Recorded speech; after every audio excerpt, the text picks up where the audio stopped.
ஒரு தலானி கடியில் ஒரு சின்ன பைபிள், இவ்வளவு சைஸில் பைபிள் வரும். அந்த பைபிள் அவன் தலானி கடியில் இருக்கும்.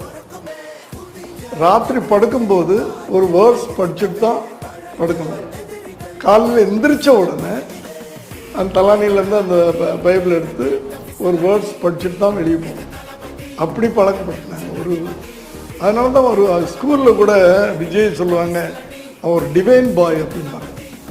அவங்க மிஸ்ஸு விஜயை பற்றி சொல்லும்போது, அவன் என்னங்க பேசுகிறது கூட காதில் வந்து பேசுவான் டீச்சர் அப்படின்னு சொல்லிட்டு, ஒரு டிவைன் பாய்ங்க ஒரு பிள்ளை அப்படின்னா. அது காரணம் வந்து அதெல்லாம் எல்லாத்துக்குமே எங்கள் அம்மாவுடைய ப்ரேயர் தான் காரணம். நாங்கள் நல்லா இருக்கிறதுக்கு, விஜய் நல்லா இருக்கிறதுக்கு, எந்த உச்சியில் இருக்கிறதுக்கெல்லாம் வந்து ஏதோ ஒன்று நம்ம உழைப்பை மீறின ஒரு பவர் நமக்கு ஹெல்ப் பண்ணுது.